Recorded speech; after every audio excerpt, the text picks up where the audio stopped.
I am Howard Pressman. I'm a certified financial planner and partner at Egan Burger and Weiner in Tysons Corner, Virginia. It's hard to really pinpoint one because I do think that the nature of our business, we're handing out a lot of advice, and all of it is impactful to our individual clients because we just touch them in so many different and unique ways.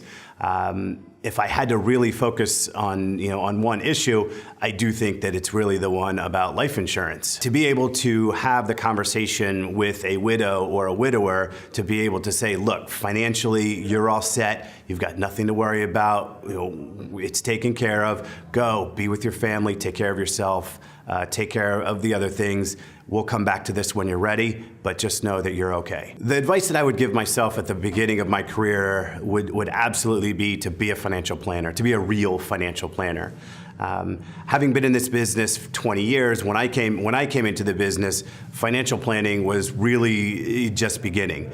And many of us got into the business because somebody recognized that we were able to sell something. And they said, come here, you could look like you can sell stuff, go out there. And that's how we got into this business. It wasn't financial planning, it was really investment sales. I think I wasted a lot of time doing the things that my employer at the time said was going to make me successful. And while there was some level of success attained from that, it wasn't personally rewarding to me as much as it was when I discovered true financial planning. So if I could go back, I would tell myself, start doing financial planning from day one, make this your life and your calling, and go forward with that. I got into this business, as I'd said, from my career in banking. I got some exposure to financial planning or to investments through my job in banking, and it was something that very much interested me. As I developed in my career, somebody plucked me out and said, "You'd be really good if you went into into at least what they call the investment advice area." And I did. I followed that because it was something that I was very much interested in. And that's where I really began working in this. As I continued to grow and to develop in there, I started getting little bits of exposure to the world of financial planning. Eventually, as I got my CFP, and then the whole world was open to me in terms of, look, this is what real financial planning is. This is how powerful it can be. This is how much of a difference you can make in the life of somebody. I really saw the power of what we could do. And I was sad. I wasn't doing that. That wasn't what my job was, and that wasn't the type of system that I was in, the firm I was in. That's just not what they did. So eventually I decided that if this is really what I wanted to do, I needed to make a change.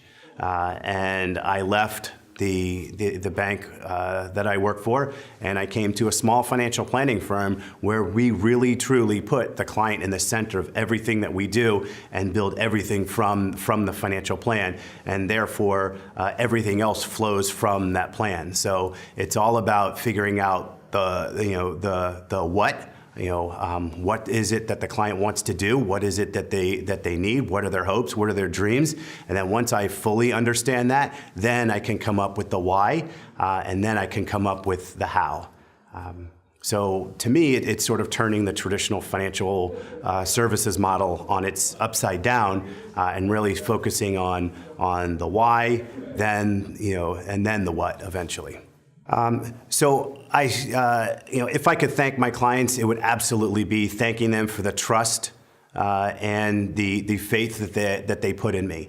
I recognize how how much trust that they're putting in them. I recognize from some of them, and they've even told me how difficult it is to trust an outside party, someone that maybe they don't know all that well, with their finances, with their money. I mean, let's be honest, these folks work very, very hard for their money. They're going to jobs that that maybe they don't like all that much, working for bosses that maybe they don't like all that much, and they're missing family things, and they're making a lot of sacrifices to go out there and work and earn the rewards of their career. And then I'm expecting them to come over and hand over all their hard work to me, and say, here, I trust you, take care of this.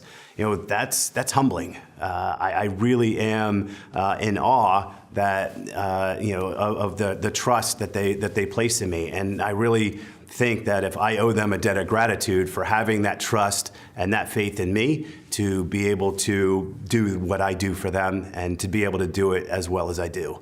It's never too soon, but it can be too late.